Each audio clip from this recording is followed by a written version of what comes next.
Hi நான் உங்கள் பாவி ஹோட்டலில் கிடைக்கிற அதே டேஸ்ட்லேயே வீட்லேயே ஒரு சூப்பரான வெஜிடபிள் புலாவ் ரெசிபி ட்ரை பண்ணிடலாமா? சூடான சிக்கன் கறியோட சர்வ் பண்ணி சாப்பிட்டு பாருங்கள், டக்கராக இருக்கும். இந்த ரெசிபி எப்படி பண்ணுறதுன்னு பார்க்கலாமா? அதுக்கு ஒரு மிக்ஸி ஜாரில் 2 பட்டை, கிராம்பு, ஏலக்காய், ஒரு கைப்பிடி அளவு கொத்தமல்லி, புதினா, இஞ்சி, பச்சை மிளகா, பூண்டெல்லாம் ஆட் பண்ணி நல்லா ஃபைன் பேஸ்ட்டாக அரைச்சி எடுத்து வச்சுக்கோங்க.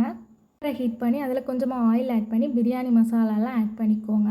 அதுக்கப்புறமா முந்திரி பருப்பு, திராட்சை எல்லாம் ஆட் பண்ணி நல்லா ரோஸ்ட் ஆனதுக்கு அப்புறமா வெங்காயம், அதுவும் நல்லா லைட்டாக வதங்கினதுக்கு அப்புறமா உங்களுக்கு என்னெல்லாம் வெஜிடபிள்ஸ் பிடிக்குதோ அதெல்லாம் ஆட் பண்ணிக்கோங்க. இந்த ஸ்டேஜில் பார்க்க கலர்ஃபுல்லாக இருக்குங்க வெஜிடபிள்ஸ் பார்க்குறதுக்கு.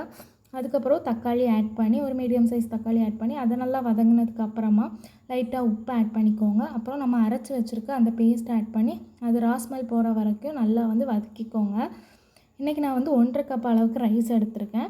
ஸோ அதை ஆட் பண்ணி அதையும் நல்லா மிக்ஸ் பண்ணதுக்கு அப்புறமா இதுக்கு 2.5 கப்பு அளவுக்கு தண்ணி ஆட் பண்ணி தேவைன்னா இந்த ஸ்டேஜில் உப்பு ஆட் பண்ணிக்கோங்க. அப்புறம் ஃப்ளேவருக்காக லைட்டாக கரம் மசாலா ஆட் பண்ணி ஒரு 2லேருந்து 3 விசில் விட்டு எடுத்திங்கன்னா புலாவ் ரெடி.